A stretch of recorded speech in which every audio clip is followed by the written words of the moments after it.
Este projeto é realizado com recursos da Lei Complementar Federal número 195 de 2022, Lei Paulo Gustavo, aprovado no 13º Edital das Artes na linguagem literatura, categoria Circulação e Difusão Literária. Memento Mori, episódio 1. Uma pequena introdução ao mundo mortal.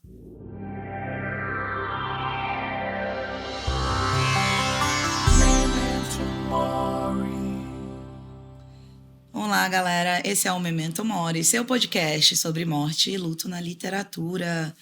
Eu me chamo Rebeca Gadelha, vou ser sua anfitriã por estes 7 episódios. Primeiramente, um pouco sobre mim, claro. Quem é essa pessoa louca que vai falar sobre morte e luto? Jesus! Beca é produtora cultural, prazer. Também é professora, formada em Geografia pela Universidade Federal do Ceará, amante de literatura, das belas artes e, claro, de ciências humanas. Estamos aqui com minha querida Yane Castro, que vai nos acompanhar também nessa jornada. Sejam muito bem-vindos ao nosso primeiro episódio, onde vocês vão saber por que raios que a gente escolheu esse tema, né? A galera parece que gosta de ficar super longe de casa funerária. Parece que, sei lá, vai ter um treco se vê um caixão. E a gente aqui resolvendo falar sobre morte na literatura. Yane, por favor. Então, Beca, um prazerzaço estar com você nesse projeto super importante, fundamental e cada vez mais abrindo portas para que a gente não silencie sobre esse assunto, né? Que é a morte, o morrer, o luto que nos atravessa. Mas antes de dizer o que me chama, né, me convoca para esse momento e para esse assunto, quero me apresentar para vocês que estão aí nos escutando. Memento Mori é um episódio atrás do outro. Teremos uma sequência de 7 episódios, não é isso, Sim, Beca? senhora. Isso, e cada um pensado com particularidades da literatura que nos ajuda muito a pensar e a também digerir, né, os nossos preconceitos sobre esse assunto. Então, veja bem. Escutem só quem está vos falando. Eu sou Yane Castro, psicóloga, artista, amante da palavra, gosto de escrever, publico meus escritos e não mais do que isso. Agora a gente vai falar, vocês devem estar curiosos, o que toca a mim e a Rebeca, né? Para também nos dedicarmos a inventar esses momentos de podcast. A morte sempre foi um mistério. Eu lembro que quando criança, inclusive escrevi sobre isso, quando criança eu me perguntava para onde que iam os caixões. E aí eu olhava para o céu e olhava e dizia, como assim?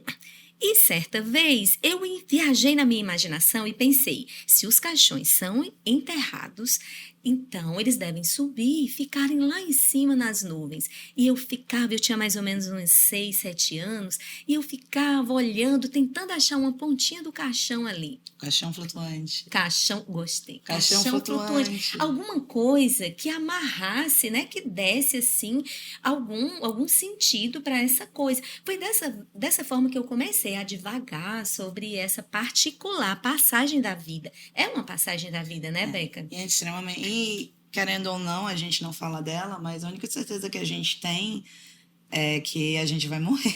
Sim, e olhe, certeza, né? Mas, e aí, voltando ainda, estava pensando, o momento mais real disso, para mim, mais profundo, foi na morte do meu pai. Da forma que veio, né? Um câncer e dentro de 4 meses, tudo isso foi gestado e tudo isso aconteceu e de repente, né? Mas assim, a morte é na cultura ocidental um tabu, né? Um tabu. Mas antes da gente avançar sobre isso, me fala, Beca, o que te captura, né? O que te enlaça nesse assunto que a gente percebe que ainda é um tabu? Como eu costumo dizer, até mesmo nos meus estudos sobre geografia, eu falo muito do afeto. E o afeto, ele tem aquele sentido de ser algo, não aquela coisa que tu gosta, mas aquela coisa que te desperta alguma sensação. O contrário do afeto, inclusive, é a indiferença. Pelo menos a gente vê isso em alguns estudos, E a geografia ela é muito feliz em falar sobre os sentidos da tipofobia, né? Da questão também do amor pelo lugar. Ela estuda essas relações. E aí, quando eu penso nessa questão do afeto, foi também a outra morte que me passou. Porque eu nunca tive uma experiência assim tão próxima da morte, mas eu acompanhei a morte do meu avô, já um senhor de 78 anos, 79 anos na época. Começou com uma gripe, passou por uma pneumonia, que virou uma tuberculose, que acabou literalmente matando ele. E como a primeira vez que uma pessoa lida com a morte de alguém tão próximo, já que ele praticamente foi meu pai, eu não sabia como lidar com isso. Porque a gente não é preparado para lidar com isso. São poucas as obras, talvez não, são poucas as obras que elas mergulham a fundo no que é a morte e como a morte ela impacta as pessoas. Tanto é que uma coisa que eu fico particularmente brava nos livros de literatura fantástica é quando o personagem morre e ele ressuscita. Porque você não me deixou ele morto. Então, e aí você traz isso, né? Porque na história da humanidade, né? É marcado também, né? A gente é atravessado por isso também, Até né? a própria religião, a né? própria É religião. vencer a morte, é uma ideia, a vida eterna. Mas o fato é que na sociedade ocidental, principalmente nos últimos 100 anos, nós temos medicalizado muito a morte, que de certa forma é bom, já que tivemos bastante avanços, né, na ciência que permitem ao doente, à família, ter conforto nesse estágio final da vida, mas ao mesmo tempo a gente tem se afastado muito dela. E a gente tem relegado a morte a uma nota de rodapé, ou menos que isso. E interessante, Beca, que quando você traz isso, me leva a pensar que quando, né, cair a ficha de que falar de morte é falar de vida. Isso. Tem inclusive um texto teu que eu gosto, né? Que ele finaliza mais ou menos assim, né? Apesar de morrer, vivemos, apesar de viver, morremos. A gente não vê a morte como parte da vida, apesar de que muitas religiões antigas, muitas tradições antigas, muitas culturas ainda hoje, elas veem morte e vida como face de uma mesma moeda. É preciso que exista um final para que exista um início, e por aí vai. Mas a gente ocidental parece que não entendeu bem isso e começou a se afastar. A gente tem, claro, hoje toda uma indústria acerca da morte, a gente tem vários eufemismos acerca da morte também, mas basicamente o que se tem percebido, e a gente vai falar até de outros autores que vão trazer isso também, a gente tem se afastado muito dessa morte do morrer, e principalmente do processo de luto. Isso. E assim, o que a gente pensa aqui, né, Beca, nessa pequena introdução ao mundo mortal, é de início lançar essas provocações, né? Por que silenciar sobre um assunto, mais do que um assunto, sobre um acontecimento que é o mais certeiro? Um encontro que, claro, né? Quando a gente pensa que falar de morte é falar de vida, a gente deseja, né, uma vida longa, né, que esse encontro fique bem ali, né? Eu tenho uma tia que também acompanhei, né, no processo de morte dela, e eu digo processo porque envolve, né, mesmo um processo. E ela dizia, eu quero encontrar a morte lá na frente, né? Então, assim, a gente vai encontrar, né? Sim. E aí, nessa nossa pequena introdução, trazendo essa provocação, né? Assim, por que explorar a morte ou morrer? Fala aí, Beca. E por que usar também a literatura para isso?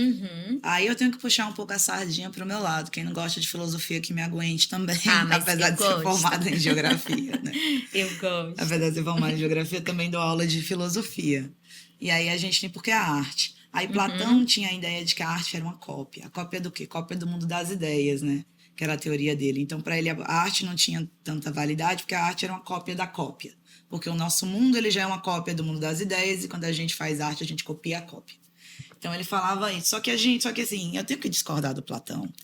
Eu preciso discordar, porque eu acho que por mais que a gente tenha aquele clichê, né? A arte imita a vida imita a arte, eu acho que na literatura, que é uma das artes que eu mais me identifico, em certos momentos, na poesia, na prosa, na crônica, no geral, no romance, como a gente vai trazer também, ela traz uma experiência interessante sobre a morte. E aí a Yane me perguntou por quê?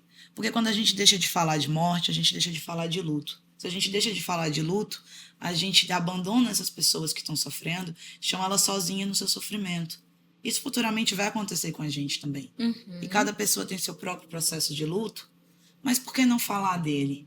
Por que não tentar entender? Quando a gente se debruça sobre a literatura, a gente busca também tentar entender como a literatura vê esses processos de luto. Como é que essas mortes impactam, sejam elas ficcionais ou não.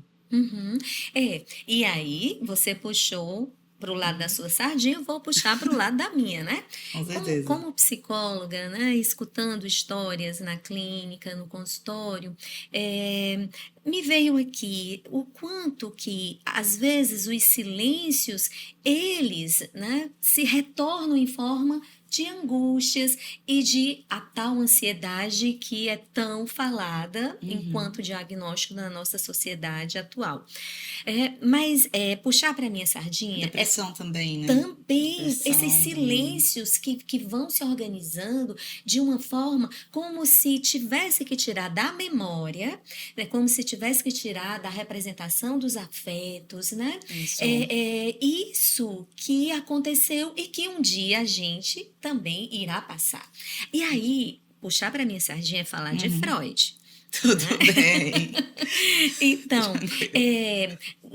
o texto Luto e Melancolia dele, né? Para dizer assim, né? Dar uma pincelada, trazer a fala de Freud, que quanto mais nós estivermos apegados, conectados, ligados, né? Seja com a pessoa, seja com um cachorro, um animal, né? Porque também é um tipo de luto. Quanto mais nós estivermos apegados, esse investimento de ligação cotidiana, rotineira, da história, né? Que é atravessada por afetos, todo o contexto, mais a gente, né, terá dificuldade de elaborar ou substituir, porque assim, elaborar quer dizer que a gente vai, né, substituindo, porque a gente precisa encontrar a nossa forma de encontrar seguir. Significado, como diz. Eu esqueci o nome do autor, que ele escreve até um livro, aquele livro com a Elizabeth Kubler-Ross. Eu esqueci que depois ele volta e escreve dizendo o 6º estágio do luto, encontrando significado. Sim. Que ainda não tem tradução no português, Eu inclusive. não lembro o nome dele também. Eu também não lembro, eu vou dar uma olhada Sim. depois pra gente poder trazer isso, mas que ele fala isso também no livro dele. E assim, para falar de luto, né, a gente tem que pensar nesse apego, né, nesse afeto, nessa história construída com cada um, e aí a gente pode também, né, falar num dos nossos episódios. Esse é um episódio introdutório para vocês que estão nos escutando, né, e irá nos acompanhar no decorrer dos Esperamos outros. que sim, pelo menos. Sim, sim. Se você for meu aluno, eu posso oferecer um ponto, talvez. Então, pra gente se aproximar... Lembrei, David Kessler. Sim, eu não lembraria. Sim. Eu só estou procurando no Google, não é memória não. E qual é o nome do livro que ele lançou sozinho? Tradução em português, né? Sim. Encontrando Significado, 6º estágio do luto. Em inglês seria Finding Meaning, The 6th Stage of Grief. Perdoem meu inglês, colegas. Gente, já que a Beca está trazendo, né, essa referência de livro, a gente vai aproveitar também para falar que o próximo episódio, o 2º episódio, a gente vai trazer Todas as Mães São Tiranossauras, da autora Marcela Maria Azevedo, e também, fala, Beca, o outro. Um dos meus livros favoritos do Yehuda Amichai, eu acredito que eu peguei o nome certo, se chama Terra e Paz. É uma tradução do professor Moacir Amâncio, que infelizmente está, para a tristeza de todos nós, está esgotada. Mas que é um livro excelente. E para quem gosta de poesia, a gente super recomenda a leitura. Então fica ligado, porque a gente já tá dando aqui spoiler do episódio 2. Também, né? As dicas de leitura para quem gosta de poesia. Também, né? Então, assim, como é que a literatura pode nos ajudar a entender a morte e o processo de luto aguardem que a gente vai, né, Tentar apresentar, responder, né? tentar responder algumas formas. tentar interlocutar, né? Porque Sim. respostas mesmo, eu acho que na perspectiva desse projeto que é rico, né? Assim, que você, como é? Memento Mori. Como foi esse título? Na verdade, Memento Mori é um título muito clichê, gente, porque Ah. significa lembra-te que é mortal, ou lembra-te de morrer. Fantástico. Sim, lembre-te de morrer. Lembra-te de morrer. Isso dá um cordel. Inclusive, tem uma fábula, não sei se é uma fábula, não sei se é um fato histórico, que diz que os grandes, acho que não sei se era César, tinha uma, acho que era uma moeda cravada com isso. Aí tinha uma caveira, geralmente é como se fosse um lembrete mesmo, um penduricalho, né? Alguma coisa assim, um amuleto que as pessoas carregavam, principalmente os poderosos carregavam, e essa é a parte que eu acho que é fábula, para lembrar que não importa o que eles façam, né? Eles ainda vão morrer, como foi o caso de todas as grandes figuras históricas, e vai ser o nosso caso também. Então, lembrar-se de morrer. Não é que a gente tenha, né, assim, que tá pensando sobre isso ou ocupar nessa vida que a gente, né, inventa todo dia, numa rotina, cada um no seu trabalho, na sua busca, nos planejamentos. Não é que a gente tenha que estar pensando nisso, mas não pensar, né, ou colocar-se no lugar do esquecimento é também se ocupar de esquecer de sermos mortais. Que, né, lembra-te que muito massa. Lembra-te de morrer. As traduções variam, porque vem do latim. E Beca, e antes da gente finalizar, né, esse episódio 1, com uma introdução, né, desse projeto fantástico, veja bem, que tipos de lutos a gente atravessa na vida que não seja somente vinculado a essa morte física, né? Outros lutos que são poucos falados. Tem o luto, às vezes, porque você saiu de um emprego, foi demitido. Tem o luto porque você teve o divórcio, terminou um relacionamento. Tudo isso são lutos que também muitas vezes são invisibilizados. Que a galera, tipo, não aceita, mas por que você tá de luto, gente? Às vezes você passa 1 ano com a pessoa, às vezes você passa 3 meses com a pessoa, e aí aquilo termina, mas você era tão apegada àquilo, você gostava tanto, e aí acabou, você realmente fica sentindo vazio. Ou então até a questão do emprego, que às vezes pode ter mais complicações, claro, né? Porque o emprego, para muitos de nós, significa ganha-pão. Pra gente que trabalha. Então, assim, as passagens, né? Sim. Então, assim, e aí... O fim de uma etapa, o fim da vida acadêmica. Claro. Ou então da infância para a adolescência, Sim. da adolescência para a vida adulta, da vida adulta, né? Para como se chama, a idade madura. Sim. Na psicologia do desenvolvimento tem todas essas etapas demarcadas assim. Piaget? Não, Piaget não. Piaget é para as crianças. Então, mas assim, é uma classificação, né? Infância, adolescência, idade adulta jovem, idade adulta madura, aí vem a velhice. E olha só, né? Fica lá no final, né? Assim, nessa sequência. Então, que lutos a gente vai elaborando também durante toda uma caminhada que nos atravessa e às vezes, né, fica essa coisa engessada, achando que é só quando morre, né? Isso. Como se a palavra luto fosse definida somente com a morte do corpo, para né? fins de projeto, a gente vai tentar focar mais na morte mesmo.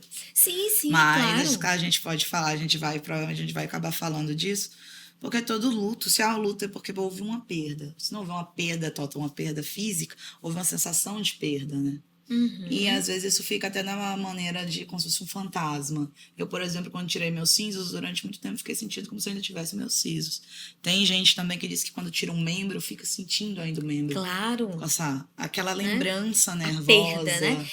Todo luto envolve perder, né? Todo luto. Então, assim, e durante a etapa da vida é sobre isso, né? Nessa sequência cronológica, né? Então, assim, mas tem aquela frase, né, que pode até ser o tal clichê, né? Se você você só chega na velhice se você não morrer antes, né? Então, faz sentido. Né? Então, Até que ponto estamos abertos para explorar a morte, o morrer, né? Até que ponto estamos abertos para dar lugar à elaboração do luto, né? Porque também tem uma Sim, coisa. acolher as pessoas. E tem aquela coisa aquela coisa da fila anda, da vira a página, né? Como se o Isso. lugar do sofrimento. Como se o sofrimento e a tristeza ele estivessem em lugar e horas demarcado. Então chega um momento, muitas vezes no processo de luto, não sei se é o caso de você que está ouvindo, mas com certeza foi meu caso, que aquele sofrimento não é mais aceitável, porque passou muito tempo, porque você ainda está sofrendo. E aí você descobre muitas coisas na vida que o processo do luto ele é longe de ser linear. Nem essa questão também. Eu encontrei várias formas de enfrentar meus lutos, né? Então, assim, e na escrita, na música, né? Então, assim, a própria arte, para mim, é esse recurso psíquico de enfrentar os meus lutos. E necessariamente, né, já que o projeto vem trazendo isso da perda, a perda específica do meu pai foi um luto para mim muito difícil. Eu passei assim 1 ano, a cada mês eu ia no cemitério. É uma pessoa muito próxima, dependendo da situação, claro. No caso dele, todo mês eu ia, né, fazer aquele ritual. E aí, tô falando isso para a gente também, né, já finalizando, né, Beca, lembrar desse lugar dos rituais. Sim. Como os rituais são importantes. Por que as pessoas fazem, né, a missa de corpo presente, a missa de 7º dia, a vigília para alguém. Tem pessoas que ainda fazem vigília. Eu recentemente fui no funeral de uma tia, na verdade ela é tia da minha mãe, mas eu costumo dizer tia minha também, que foi feita a vigília dela. A gente chegou lá, o corpo ia chegar umas 8h30, a gente chegou lá umas 9 horas, a gente ficou um tempo com a família, conversamos, lembramos, claro, né, porque o exercício é esse também. O funeral é um espaço também, não, por que não, de celebração, um espaço de despedida, um espaço que você também entende, claro, cada pessoa é diferente, é um espaço que você entende que aquela pessoa não vai mais fazer parte da tua vida. E assim, a representação social que a morte tem, né? Então, assim, durante muito tempo, onde eram velados os corpos, A né? gente tem um livro que vai falar um pouco disso também. Pois é, então A gente tem ele que vai falar sobre isso. Inclusive, uma coisa que é muito curiosa sobre o papel que as mulheres tinham também. As mulheres que traziam as carpideiras, e também no papel de cuidar daquele morto. Tu sabe que isso vem lá de Portugal, sim, né? O processo das carpideiras. Sim. Também inclusive a cultura chinesa tem semelhante às carpideiras, pessoas que também são pagas para chorar e chorar muito, para eles aquilo é catártico. Eu não sei se eu queria ser paga para isso, não. Eu já tenho minhas dores para chorar. Mas tem. É uma coisa que é cultural, tanto para os chineses, né? Sim. É uma coisa que é cultural também para os europeus, que a gente pega, né? Também. Tem muito disso, dessa demonstração de sofrimento, em contrapartida ao que a gente espera hoje desse estoicismo ocidental, que às vezes chega até a ser prejudicial. Assim, se for sua vibe, se é seu jeito, não demonstrar, se é seu jeito. Esse é meu jeito de viver o luto. Tu corta. Então, e aí, né, a nossa cultura ocidental, quantos modelos de rituais existem, né? No Brasil, os mais conhecidos a gente já sabe. São vinculados à Igreja Católica, né? E depois às igrejas protestantes, né? Evangélicas, né? Pentecostais e outras denominações que são relativamente, não iguais, por favor, semelhantes, tá? Eu não posso falar com grande... como posso falar que eu gosto muito das neopentecostais, porque eu nunca participei, nunca acompanhei realmente. Eu sou de matriz católica, embora eu não tenha religião. Eu acredito que muita gente também foi criada nessa matriz católica e já devo ter acompanhado também. Então assim, né, dando essa pincelada na matriz, né, na matriz que é a referência de cada um, né? Então assim, a gente ter o respeito, né, de reconhecer a importância do morto. Agora, como reconhecer isso. Por exemplo, no México, ai, eu quero morrer. Festival Quando eu morrer, olha, que fique registrado para festa. todos os ouvintes. Primeiro eu quero ser cremada. Eu digo também. isso, eu digo isso no meu próximo livro, que se não você for vai... cremada, você já viu aquele cemitério, não é nem cemitério, aquele que o corpo se transforma em adubo? Você já viu essa ideia? Eu acho fantástica. Se tiver, Mas, eu quero. assim, veja bem, os rituais no México que fazem, né, trazem as músicas que o morto gostava, trazem, né, no caso, se eu morrer antes de você, traga os livros que você diagramou para mim, né? Então, assim, Ela trazer os poemas lembrar, também. né? Então, essa forma de chorar pelos mortos. Então, como manter vivo aquele que foi tão importante, né? Entre essa chama, né? Então, no México, eles fazem toda essa, né? Foi aquele festival também lá, Santa Muerte, né? Festival dos Mortos, lá no 1º de novembro. Sim, sim. Inclusive, meu avô nasceu... Dia 1º não, dia 2, me perdoe, gente. É que meu avô nasceu dia 1º de novembro. Sim, é dia 2. Dia 1º é dia de Todos os Santos. Sim, Mas sempre fiz essa associação. Mas tem esse festival também. E pra gente pensar no espaço da tristeza. Isso. Que a sociedade ocidental, você olha um comercial um comercial de cerveja, tá todo mundo rindo. Vê um comercial de margarina, tá todo mundo rindo. Você vê um comercial de qualquer coisa, tá todo mundo rindo. Todo mundo tão feliz. Parece que a gente cada vez mais não tem espaço para tristeza. Que é espaço que a gente está relegando a nossa tristeza? A gente está deixando ela lá no final, no rodapé do rodapé. E o luto, ele traz consigo essa tristeza também. Ele traz, talvez, para muitas pessoas uma angústia. E que papel a gente relega nisso dentro da nossa sociedade? A gente não tem esse espaço. A gente fala da depressão e cada vez mais a gente tem tentado quebrar o estigma da depressão, mas que é um estigma também que só existe porque, a gente não compreende, e aí você pode me corrigir, né, Yane? Porque a gente não compreende direito como é que funciona esse negócio de depressão, e também porque a sociedade não dá tempo para isso. Eu acho que antes de falar de depressão, que não é o nosso foco, Não. dar lugar à tristeza. Sim. Né? Então, assim, a tristeza é senhora, né? Desde que o samba é assim, isso é cantado, né? A gente está na vibe da literatura, mas a arte circula. Claro. É a literatura circulando enquanto propósito, né? Que atinge algo na gente, diz algo pela gente, né? Quando a gente escolheu, você pensou muito bem o arquétipo, né, assim, do roteiro da literatura escolhida para, né, conversarmos aqui com vocês que estão nos escutando. Então, assim, dar lugar à tristeza, né, e a gente acolher. Então, a gente pode até finalizar deixando essa pergunta provocativa, né? Como é que anda aí com você, né?